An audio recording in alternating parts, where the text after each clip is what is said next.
Hi, my name is Pritam Akashpu, and I am in Malaysia. Work for Standard Chartered Bank, and I look after the AI transformation and change enablement for the Group Transformation Office in Standard Chartered. Very interesting, thank you. And what inspired you to study medical biotechnology at the University of Aberdeen? So I was very curious from my childhood days to look after I wanted to become a scientist. So that was the initial inspiration that took me to the journey. And eventually I did my graduation in human genetics, which is a very niche field. And I wanted to pursue my career into the medical biotechnology aspect. Hmm. And that's how I went into Aberdeen University to get this course pursued. Interesting. And why did you decide to later complete your MBA in strategy management at Glasgow Caledonian University, as well as your predictive analytics certification at UC Irvine? Right. So, the world is always changing, and change is something that is inevitable.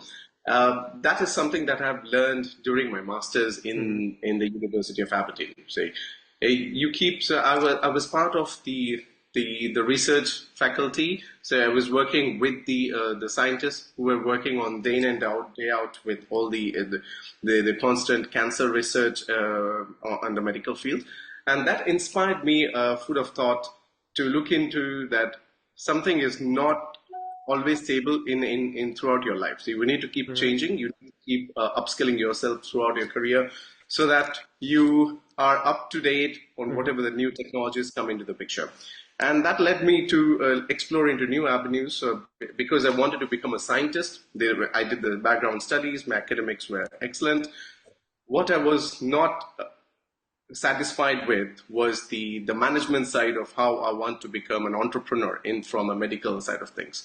Yeah. So that led me to pursue MBA from the University of Glasgow Caledonian, and thereafter, while I was doing an MBA, I also figured out that technology is something non-avoidable. So you would have to have technology at all point in time. Hmm. And I took up on these predictive analytics and SAS, SAP, and all these courses Hmm. that would have helped me in progressing through my career.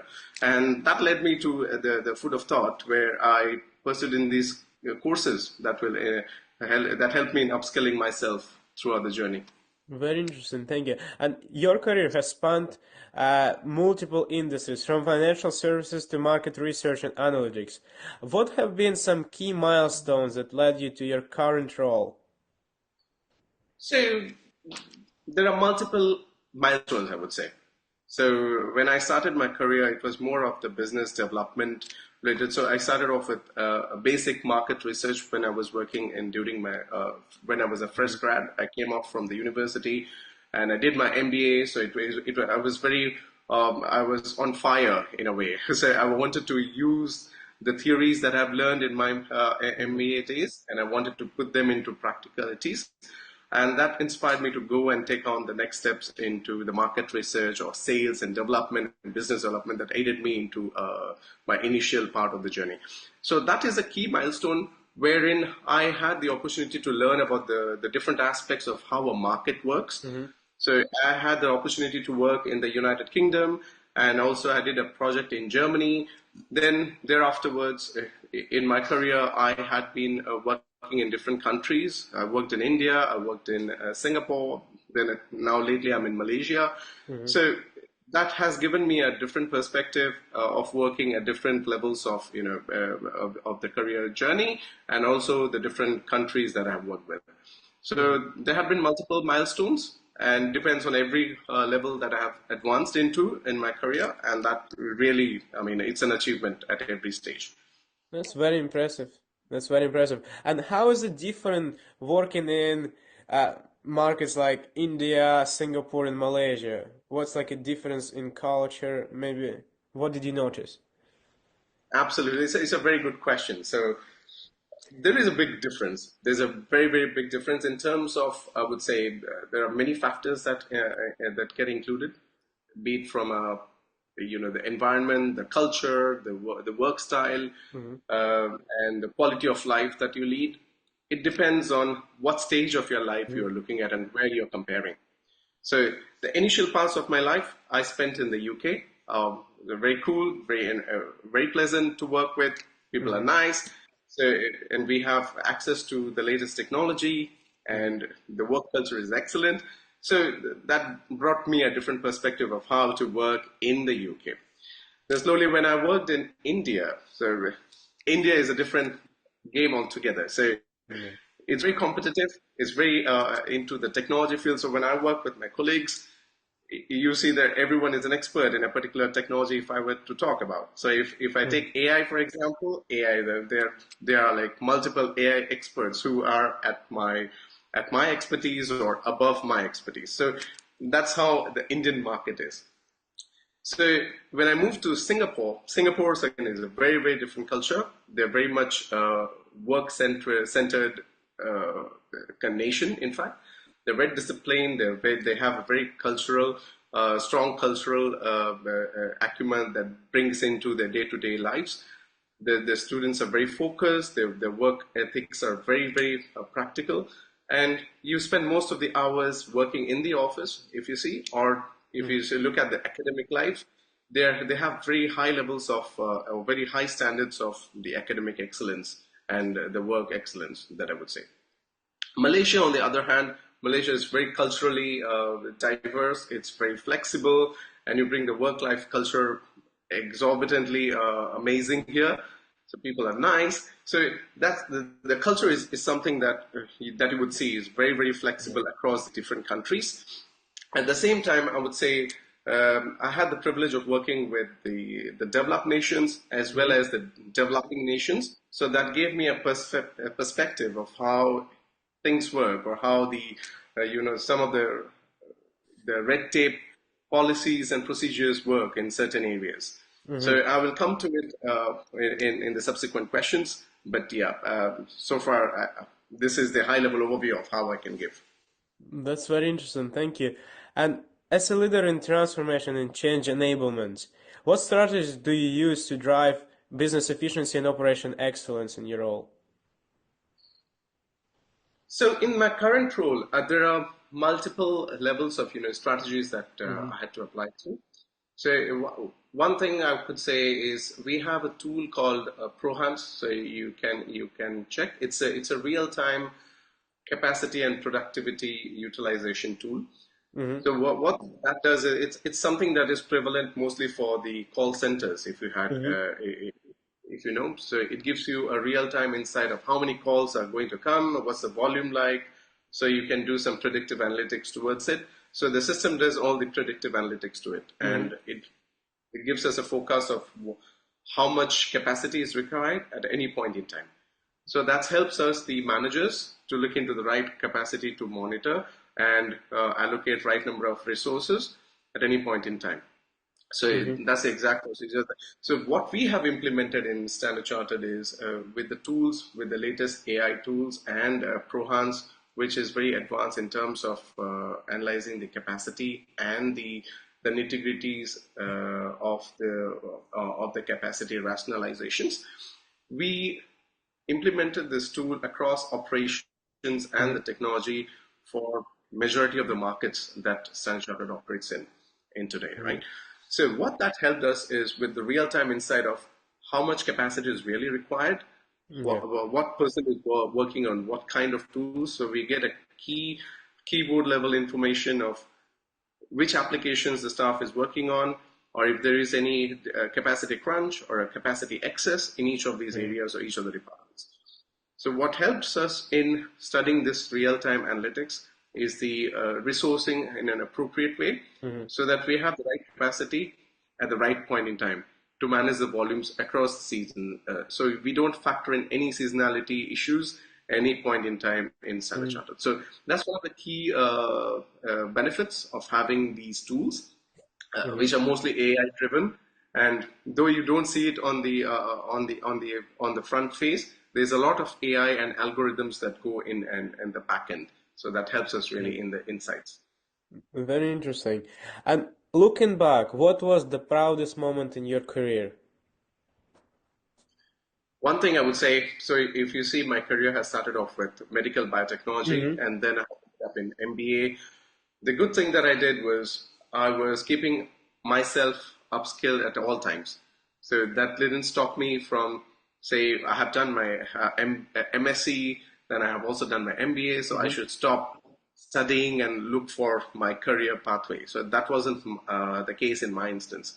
I Mm-hmm. was constantly upskilling myself, so I enrolled myself into the predictive analytics. So that those were the initial days of when the AI and SaaS and predictive analytics were booming. So I would Mm-hmm. say that is a key significant contribution that helped me myself in grooming in my personal development.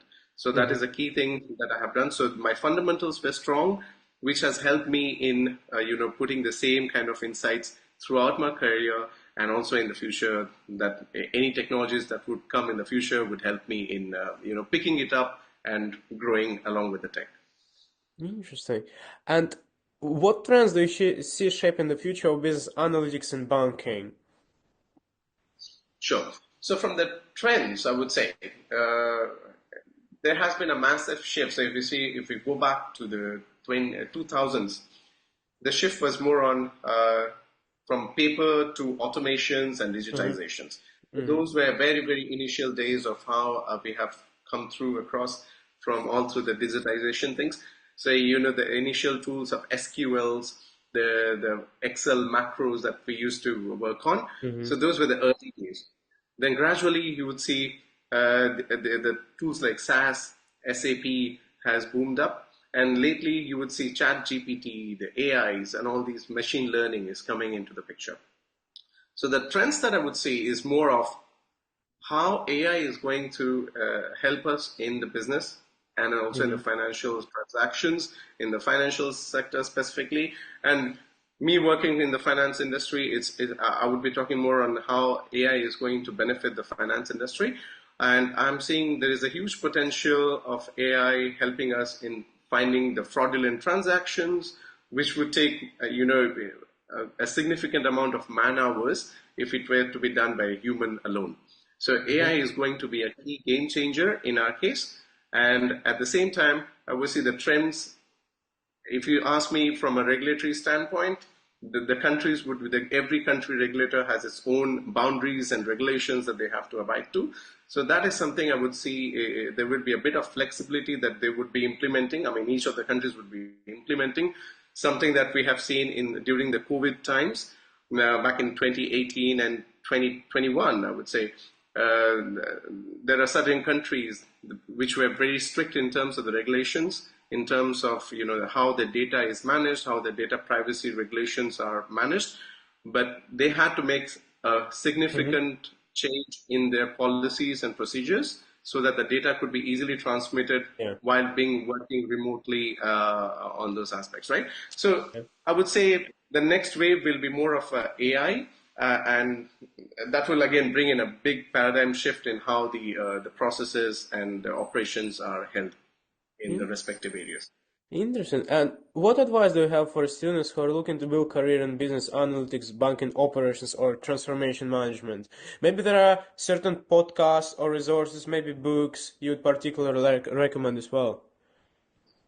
I would say the students not to get fixated with any particular subject.